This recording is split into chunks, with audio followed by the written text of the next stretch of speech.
एहसान करते हुए जा रही है। ठीक है, नानी बाई नरसी जी के पास गई, बाप बेटी है।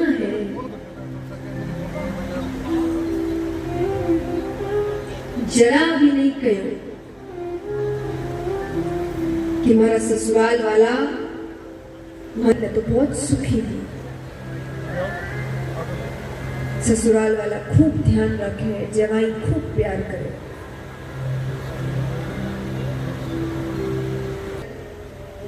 वो कवे थारे टीका करने कुकू ले रही हो। नरसी जी कहते इतना से कुकू से मारो लीलाड़ भरे गई, मारो ले रही, ये तो मेरी लंगोटी भी नहीं बना। कईया ढकू में 16 सूर्या रो साथ और जल रो एक कलश ले रही है, एक एक साथ। मैं श्री प्रदीप कुमार जी और उनके धर्मपत्नी जी यहाँ पे मौजूद है। बाबा की नगरी में ठाकुर जी का आशीर्वाद देने के लिए मैं उनका खास अभिनंदन और स्वागत करता हूँ, एक प्यारी सी नमस्कार के साथ, अभिनंदन के साथ। बोलिए खाटू वाले महाराज की। और मैं एक छोटी सी सबसे गुजारिश करूंगा, उम्र इतनी नहीं है लेकिन बात बहुत बड़ी है। बहुत वर्षों से, पता नहीं कितने हजारों वर्षों से, कौन खत्म करेगा इसको? हर कोई कहता है कि ये प्रथा खत्म होनी चाहिए, लेकिन जब अपने घर में कोई शादी और ज्यादा दो, क्योंकि हम जितना धन देंगे बेटी की उतनी इज्जत होगी नहीं। आप उसको अच्छे संस्कार दो।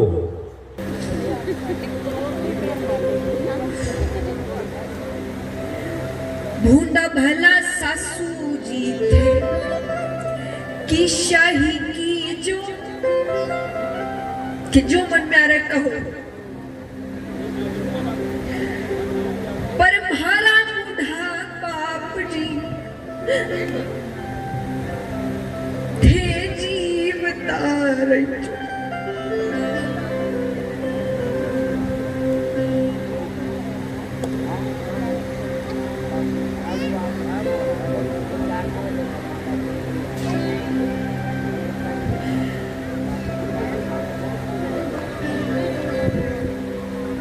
नानी बाई कहती है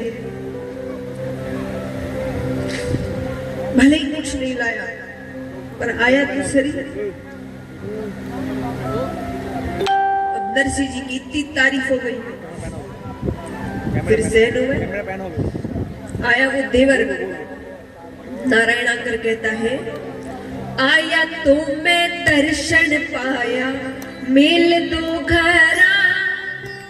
आया तो मैं दर्शन पाया, मेल दो घरा। ब्याही जी ने देखा मैं तो लाचा ही मरा। ब्याही जी ने देखा मैं तो लाचा ही मरा। रे मुटियारी जाई काहे को गुमान। राम जी रह रे मोटियारी जाए काहे को गुमान। मोटी ओलिया में छे खावे मांग मांग धान राम जी। मोटी ओलिया में छे खावे मांग मांग धान। नारायण कहता है कि आया तो मैं दर्शन पाया, मेल दो घरा। कि वो आ गए, हमने दर्शन भी कर लिए, अब घर जाने को कहो। उनको देखकर शर्म आती है हमें। और रे मोटियारी जाई काहे को गुमान। के किस बात का इतना घमंड है? मांग मांग के तो पेट भरता है। नानी बाई कहती है मेरा बाप मंग तोड़ा है, तो जब पता है कि वो ऐसा है तो क्यों कर रहे हो मायरो मायरो? क्यों मांग रहे हो उससे? वो कैसे भरेगा? जब खुद का पेट ही वो मांग कर भरता है तो वो कैसे मायरा भर देगा? अब नारायण को कोई जवाब नहीं सूझा, चुप हो गया। अब ननद बाई आई, सब तैयार खड़े हैं, एक बैठा तो दूसरा आएगा।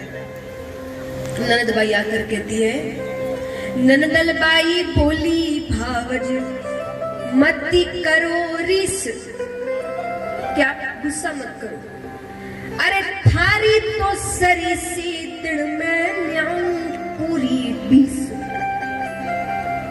तो कहे थारी जिसी दिन में 20 लाख रख दूं मैं। अब नानी बाई हार गई, क्योंकि वो अकेली और बोलने वाले 5 सासू, ननद, देवरानी, जेठानी, देवर। अंत में नानी बाई कहती है, किस हद तक हार गई है वो सोचिए। नानी बाई कहती है, मासू तो थे ननदल बाई काहे न लड़ो,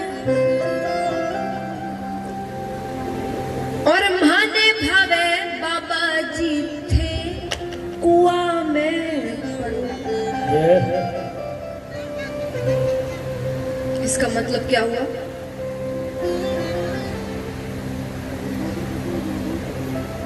बताओ।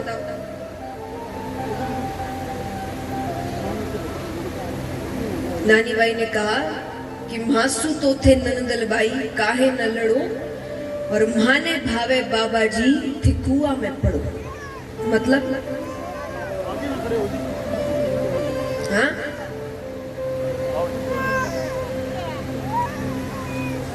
ऐसा होता तो वो अगले दिन घर से बाहर होती।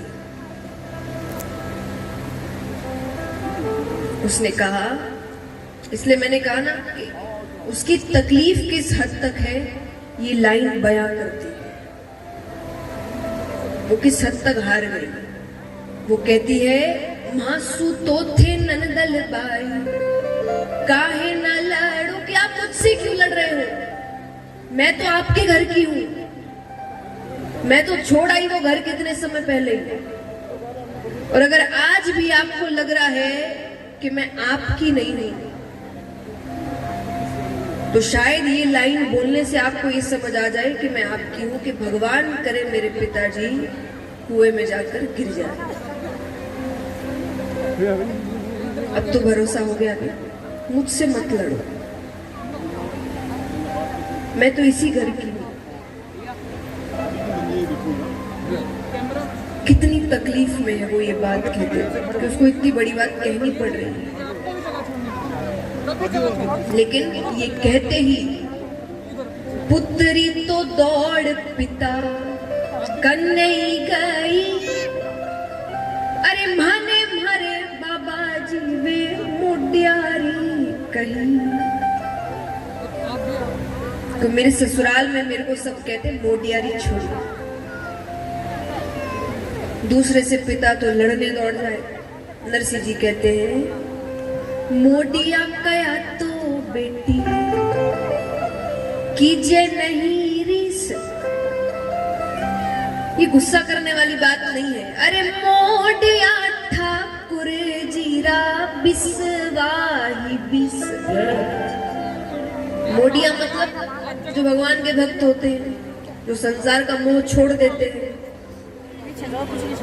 नरसिंह जी कहते, मोडिया कहकर वो तो मेरे और भगवान का संबंध बढ़ा रहे हैं, ये तो अच्छी बात है।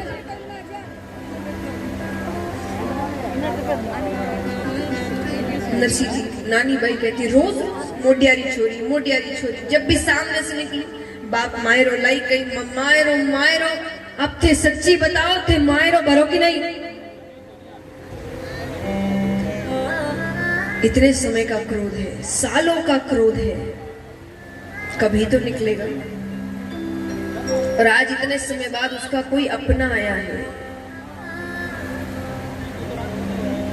तो वो सारा क्रोध निकल रहा है। नानी बाई कहती है कि आप सच्ची बताओ, आप मायरा भरोगे कि नहीं? नरसिंह जी कहते, कह दे मारो घणी चोखवाई।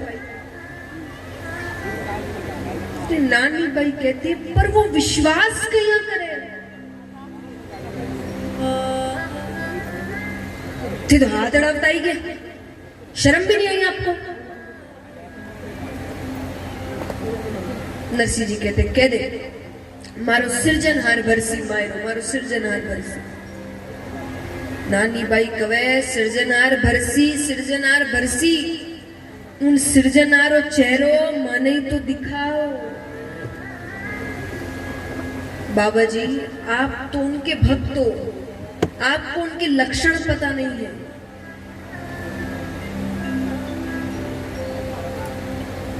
नानी बाई कहती है मैं आपको बताती हूँ उसके लक्षण कैसे हैं।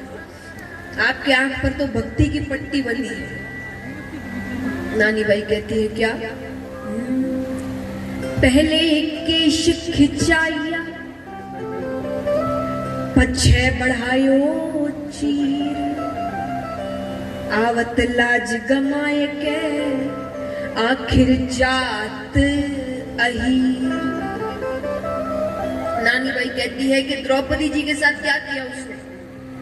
पहले तो छुरी का केश पकड़ा, केश पकड़कर खींचते हुए दरबार में पटकी, कितनी जोर की लगी होगी। फिर पटकी, फिर साड़ी खींची तो वो चिल्लाई, हाथों पाड़ी, तब आया ऊपर से साड़ी ले ले, पहले ही आ जा। इतनी फजीती तो नहीं होती, पर ये कभी भी टाइम पर नहीं आवे। आखिर जात तो अही रहे, जात का असर तो रहेगा। पर अंत में नानी बाई कहती है क्या? थे तो केवो बाबा जी साची थारो सांवरियो कद असली।